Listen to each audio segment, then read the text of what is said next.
महाराज अचानक बोले, अनचाही। उनकी आवाज बहुत धीमी थी, लेकिन उसमें छिपा दर्द साफ महसूस किया जा सकता था। शिवांगी का दिल एक पल के लिए धड़कना भूल गया। उसे तभी एहसास हुआ कि उसने अनजाने में क्या कह दिया है। वह कुछ क्षणों तक चुप रही। उसने महसूस किया कि यादव जी और महाराज दोनों की नजरें उसी पर टिकी हुई थीं। माहौल अचानक असहज हो गया था। स्थिति संभालते हुए उसने तुरंत अपने चेहरे पर एक सामान्य मुस्कान लाने की कोशिश की और बोली, ओ, हमें बस दूसरी चाय पीने की आदत हो गई है, इसलिए अब वही पसंद है। उसने बात को हल्का दिखाने की पूरी कोशिश की, लेकिन महाराज समझ गए कि वह झूठ बोल रही थी। वह जान गए थे कि बात सिर्फ चाय की नहीं थी, बात उन यादों की थी जो उस चाय से जुड़ी हुई थीं, उन यादों की जिनमें शायद सबसे बड़ी कमी स्वयं वह थे। फिर भी उन्होंने इस विषय को आगे नहीं बढ़ाया। वह चुप रहे, क्योंकि पहली बार उन्हें महसूस हो रहा था कि उनकी बेटी के मन में कितना कुछ दबा हुआ है। तभी वातावरण को हल्का करने के लिए यादव जी मुस्कुराए और बोले, राजकुमारी, आपका अभ्यास कैसा चल रहा है? आपकी आध्यात्मिक शक्ति और युद्ध कला का अभ्यास किस स्तर पर है? शिवांगी ने बिना अधिक भाव दिखाए उत्तर दिया। सब अच्छा चल रहा है। उनका उत्तर छोटा था, इतना छोटा कि उससे बातचीत आगे बढ़ाना लगभग असंभव था। लेकिन शायद आज महाराज यह अवसर खोना नहीं चाहते थे। कई वर्षों बाद पहली बार उन्होंने स्वयं बातचीत की पहल की। उन्होंने हल्की मुस्कान के साथ कहा, हाँ, आपकी आध्यात्मिक शक्ति इस समय शायद स्तर 5 पर होगी और आप अभी युद्ध शास्त्र पढ़ रही हैं। सही कहा ना? महाराज को स्वयं उससे बात करते देख शिवांगी सचमुच चौंक गई। एक समय था जब वह ऐसी ही बातचीत के लिए तरसती थी, जब वह अपनी छोटी छोटी उपलब्धियां उन्हें बताने दौड़ी चली आती थी। लेकिन आज यह सब बहुत देर से हो रहा था। उनकी बात सुनते ही शिवांगी के चेहरे पर क्षण भर के लिए आश्चर्य आया, लेकिन अगले ही पल वह आश्चर्य निराशा में बदल गया। उसने धीरे से महाराज की ओर देखा, फिर बेहद शांत लेकिन ठंडे स्वर में बोली, महाराज, शायद आप अपने काम में व्यस्त थे, इसीलिए आपको हमारे बारे में ज्यादा जानकारी नहीं है। वह हल्का सा रुकी, फिर बोली, कोई बात नहीं, यह कोई इतनी महत्वपूर्ण बात नहीं थी जो आपको याद रखनी चाहिए। उनकी आवाज में शिकायत नहीं थी, लेकिन वही बात सबसे ज्यादा चुभ रही थी, क्योंकि शिकायतों में उम्मीद होती है, जबकि उनकी आवाज में सिर्फ निराशा थी।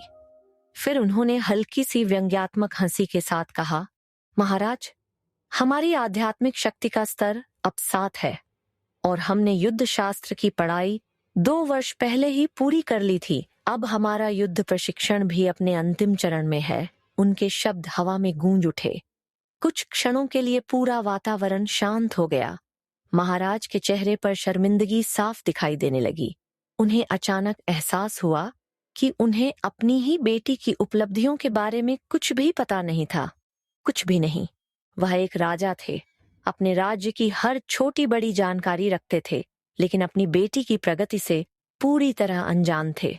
यह विचार उन्हें भीतर तक कचोटने लगा। वह मन ही मन खुद को कोसने लगे। उन्हें याद आने लगा कि कितनी बार शिवांगी उनसे मिलने आई होगी, कितनी बार उसने कुछ बताने की कोशिश की होगी और कितनी बार उन्होंने उसे टाल दिया होगा। तभी यादव जी बोले, क्षमा करें राजकुमारी, यह हमारी गलती है। हम महाराज को आपकी उपलब्धियों के बारे में सही से सूचित नहीं कर पाए। वह हमेशा ही व्यस्त रहते थे इसलिए। लेकिन यादव जी अपनी बात पूरी कर पाते उससे पहले ही शिवांगी ने उन्हें रोक दिया। उन्होंने ठंडी आवाज में कहा, अरे यादव जी, कृपया माफी मत मांगिए, और महाराज तो हमेशा ही व्यस्त रहे हैं। उनके पास इतना समय कहाँ कि वह इन फिजूल की बातों पर ध्यान दें। यह कहते समय उनके चेहरे पर मुस्कान थी, लेकिन वह मुस्कान आंखों तक नहीं पहुंची। उसमें दर्द था, वर्षों का जमा हुआ दर्द। उनकी यह कड़वी टिप्पणी महाराज को भीतर तक झकझोर गई। अब उन्हें साफ दिखाई देने लगा था कि उनकी बेटी उनसे नाराज नहीं थी। नाराजगी तो कब की समाप्त हो चुकी थी। अब उसके स्थान पर निराशा आ चुकी थी, और निराशा किसी भी रिश्ते के लिए सबसे खतरनाक होती है। यादव जी ने तुरंत विषय बदलने की कोशिश की। तो अब राजकुमारी क्या सीख रही हैं? शिवांगी ने संयत स्वर में उत्तर दिया, हमने तलवारबाजी और अन्य हथियारों के संचालन का प्रशिक्षण पूरा कर लिया है। अब हम पंच तत्वों को काबू करने का अभ्यास कर रहे हैं। यह सुनकर यादव जी प्रभावित हो गए, लेकिन महाराज के मन में एक अलग ही भावना चल रही थी। उन्हें गर्व भी हो रहा था और पछतावा भी। गर्व इसलिए कि उनकी बेटी असाधारण रूप से प्रतिभाशाली थी, और पछतावा इसलिए कि वह उसकी इस यात्रा का हिस्सा कभी बन ही नहीं पाए। महाराज कुछ कहना चाहते थे, शायद उसकी प्रशंसा करना चाहते थे, शायद कहना चाहते थे कि उन्हें उस पर गर्व है, लेकिन शब्द उनके होठों तक आकर रुक गए। और उसी समय शिवांगी अपनी कुर्सी से उठ खड़ी हुई। उन्होंने सिर झुकाकर कहा, महाराज क्षमा चाहते हैं, हमें चलना होगा। हमने पहले ही आपका बहुत समय बर्बाद कर दिया है, अब हमें जाने की आज्ञा दीजिए।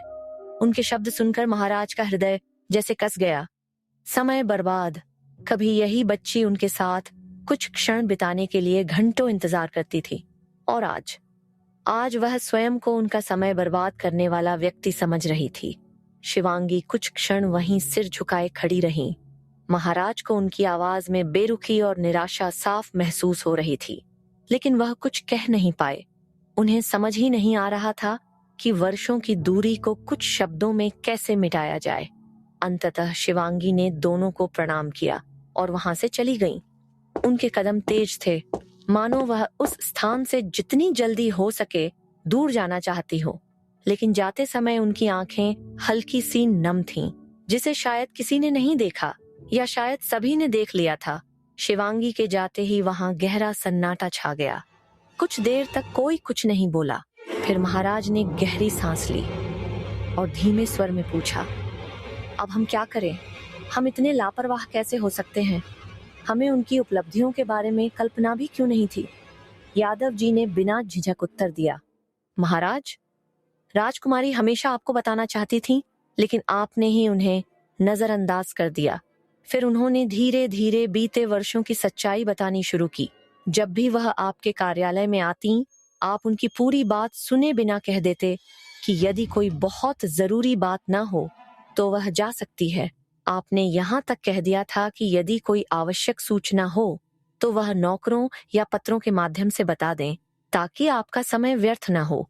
हर शब्द के साथ महाराज का सिर झुकता जा रहा था। अब उन्हें एक एक घटना याद आने लगी।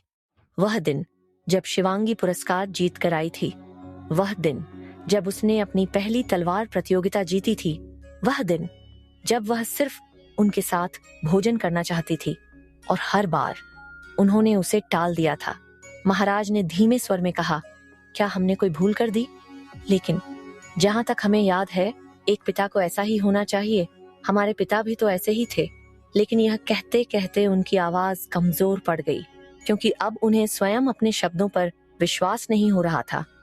कुछ क्षण बाद वह अचानक बोले, पर पता नहीं क्यों अब शिवांगी का खुद को हमसे दूर करना, हमें बार बार महाराज कहकर संबोधित करना, हमें बिल्कुल अच्छा नहीं लगता। उनकी आंखें नम हो गईं। हम उनके मुंह से पहले की तरह पिताजी सुनना चाहते हैं, पर अब बहुत देर हो चुकी है। शायद वह हमें देखना भी नहीं चाहती। यादव जी ने गहरी सांस ली, फिर शांत स्वर में बोले, महाराज, एक बेटी के लिए पिता का प्रेम सबसे महत्वपूर्ण होता है, लेकिन आपने हमेशा उन्हें एक राजा की तरह देखा, कभी एक पिता की तरह नहीं। यह सुनकर महाराज चुप हो गए। अब उन्हें अपनी सारी गलतियां याद आने लगीं।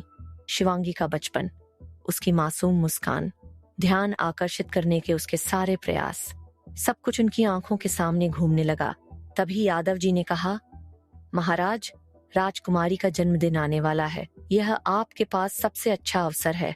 यदि आप सच में उनसे फिर जुड़ना चाहते हैं तो यही सही समय है। राजकुमारी का जन्मदिन भव्य रूप से मनाया जाना चाहिए। महाराज कुछ देर सोचते रहे, फिर उन्होंने धीरे से सिर हिलाया। इस बार उनकी आंखों में पश्चाताप के साथ एक नया संकल्प भी था। हाँ, इस बार राजकुमारी का जन्मदिन सबसे खास होगा। हम उन्हें फिर से पहले जैसा देखना चाहते हैं। लेकिन उन्हें क्या पता था कि भाग्य उनके लिए कुछ और ही लिख चुका था। उन्हें क्या पता था कि यही जन्मदिन उनकी और शिवांगी की दूरियों को कम करने की बजाय उन्हें और भी बढ़ाने वाला है। एक ऐसी साजिश चुपचाप अपने कदम बढ़ा रही थी जिसकी आहट तक किसी को नहीं थी, और जब वह सामने आएगी तो सिर्फ एक जन्मदिन नहीं, कई जिंदगियां बदल जाएंगी। आखिर कैसे एक भव्य उत्सव एक अनदेखी साजिश का मोहरा बन जाएगा? क्या यह जन्मदिन शिवांगी के लिए एक नया अवसर होगा, या उसकी किस्मत में पहले से ही कुछ और लिखा जा चुका है? और आखिर वह कौन है जो अंधेरों में बैठकर यह पूरा खेल खेल रहा है? जानने के लिए पढ़िए अगला अध्याय।